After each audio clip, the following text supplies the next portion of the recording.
It sounded like a joke, but it wasn't. A simple slip of the tongue, some might say.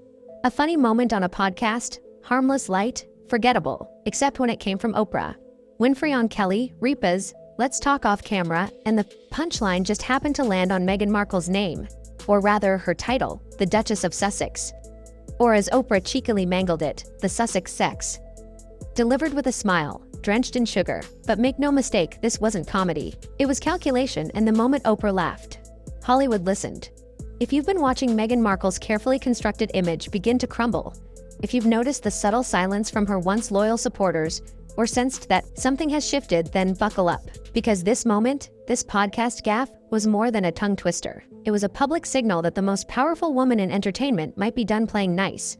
And if Oprah is done with Meghan, you better believe others are too.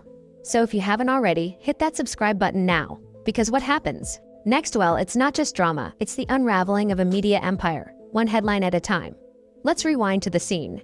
Kelly Ripa had asked a strange, offbeat question. Would Oprah like to receive baby chicks as a gift? Most guests would chuckle and move on. Oprah, however, took the question and ran. She grinned and said she'd send the chicks straight over to the Sussex sex. It didn't even sound like a real word.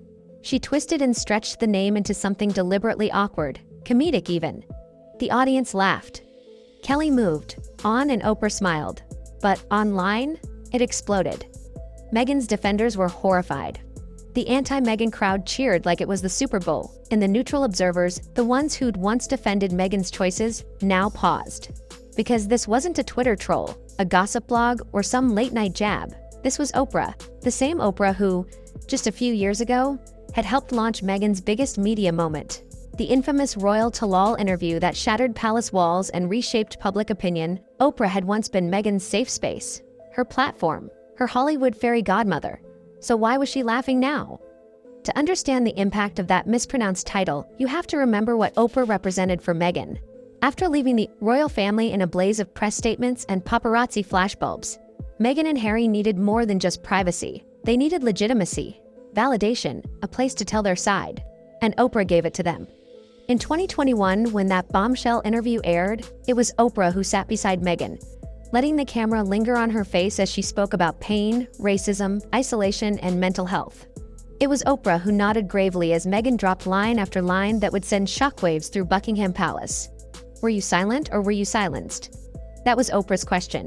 That was her framing. And in that moment, Meghan went from a controversial duchess to a misunderstood truth-teller. Oprah helped rebrand her. She didn't just hand her a microphone, she gave her a stage. But that stage, it's crumbling now because, in Hollywood, silence speaks volumes. And Oprah has been silent for a while. It started subtly. A year after the interview, Meghan appeared at a local bookshop event in Montecito. The cameras were there. So were the influencers. Meghan took the stage, radiant as ever, trying to build buzz for her latest endeavor. And then Oprah walked in late. No hug, no eye contact, no acknowledgement. She sat at the back, arms crossed, and didn't say a word. To some, it was nothing, just a coincidence. But for those who watch Hollywood dynamics closely, it was chilling. That silence only grew louder in the months that followed. Meghan, known for sending curated gift baskets complete with organic teas, handwritten notes, and monogrammed soaps reportedly, sent one to Oprah, not once, several times. And yet, no post, no tag. No thank you story. Nothing for a woman who built an empire off book clubs and brand recommendations. Oprah's refusal to acknowledge even a single Meghan-related item was deafening. And then came the Netflix slip. Mindy Kaling was interviewing Meghan for a doc. At one point, she casually said, Meghan Markle, innocent, but Meghan corrected her firmly.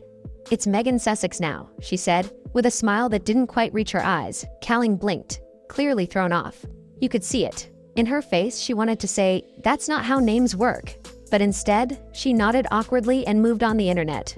Of course, didn't let it go. Meghan Sussex isn't a legal name. It's not even a nickname. It's a title one that came from the very monarchy she claimed tried to destroy her. Yet she clings to it, brands herself with it, uses it as a shield and a sword. And now, with Oprah mocking that exact title, calling it a tongue-twister punchline, it's starting to look absurd.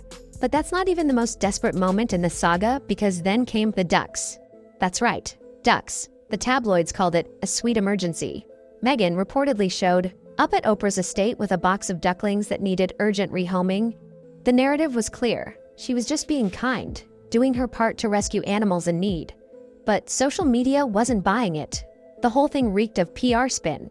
Ducks don't wander into Montecito like lost puppies, and they certainly don't arrive in perfectly photogenic boxes ready for relocation. It felt like a stunt, a last-ditch attempt to reconnect, to soften Oprah, to get anything posted. But once again, Oprah didn't bite.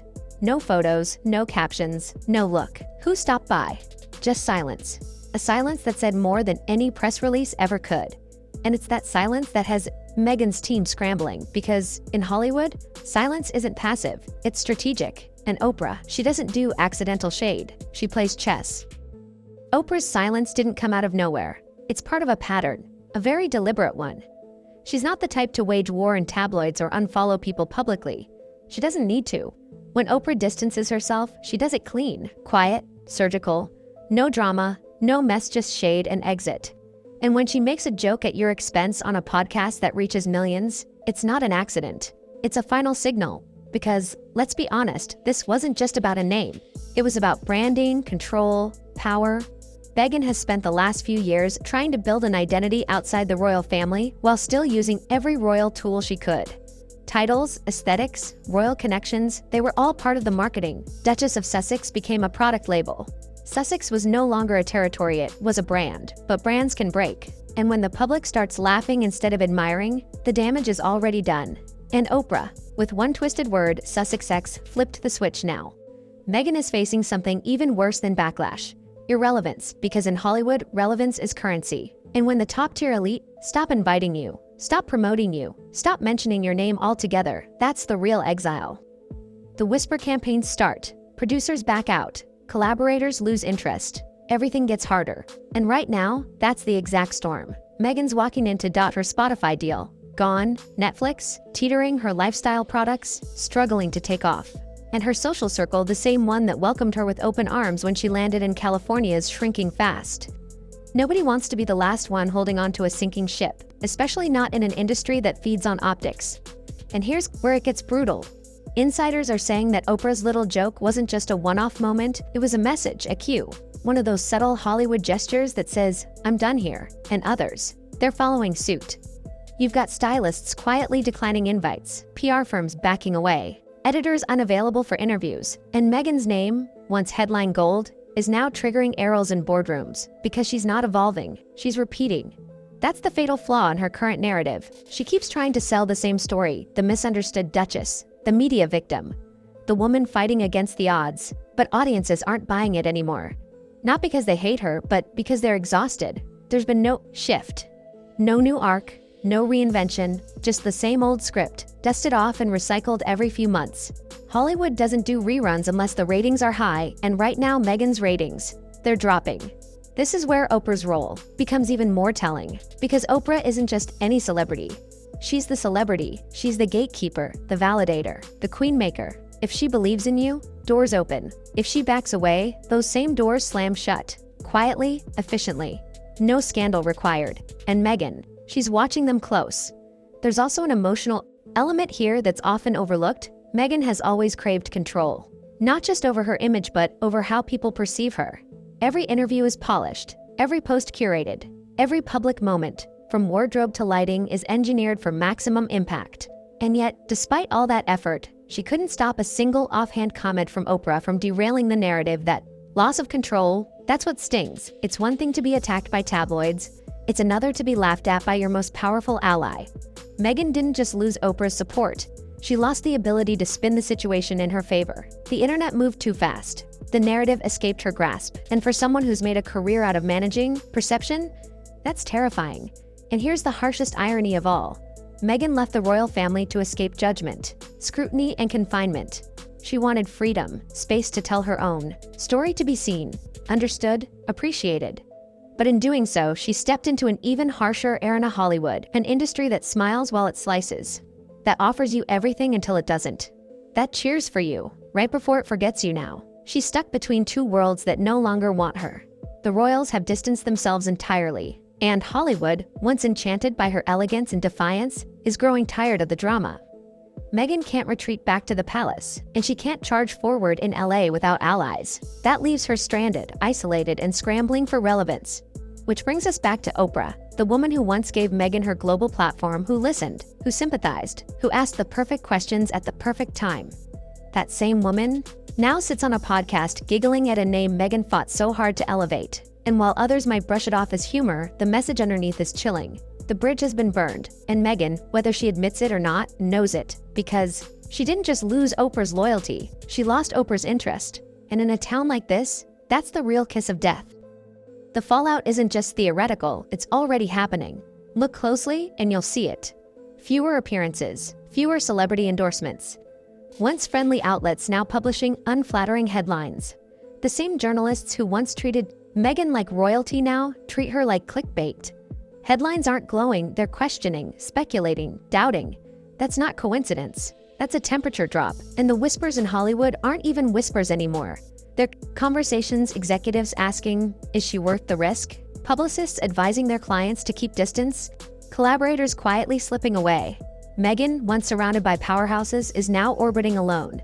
Her name is no longer associated with prestige or rebellion, it's associated with baggage. And in an industry that survives on perception, that's fatal. Even her efforts to stay visible are backfiring. The duck stunt didn't earn sympathy, it sparked memes. The Netflix moment with Mindy Kaling didn't create buzz, it triggered eye rolls. Her interviews aren't revealing, they're repetitive. And her public appearances don't generate excitement, they generate critiques. But here's what makes it worse. Meghan still believes she can steer the narrative. She still thinks if she posts the right photo, drops the right line in an interview, or launches the perfect product, the tide will turn. That she can control the chaos, shape the message, rebuild the empire. But what she doesn't seem to realize is that the audience has already moved on. The sympathy well has run dry. The mystique has evaporated. The brand is tired, and in the middle of it all, Oprah's laugh echoes louder than ever. That chuckle, that cheeky jab, that deliberate mispronunciation, it wasn't just shade, it was a symbol, a turning point, a public sign that the queenmaker had stepped away, that the one person who could have saved Meghan's brand doesn't see the value anymore, because Oprah doesn't keep liabilities close. She doesn't drag dead weight into her legacy. She builds empires. She doesn't babysit them. And when she senses the tide turning, she doesn't fight it. She steps aside and lets the current do the work. That's what happened here. Meghan wasn't destroyed by tabloids. She wasn't canceled by critics. She wasn't silenced by the palace. She was ignored by Oprah and in Hollywood. That's the end of the road. So now the question becomes, what next? Can Meghan reinvent herself?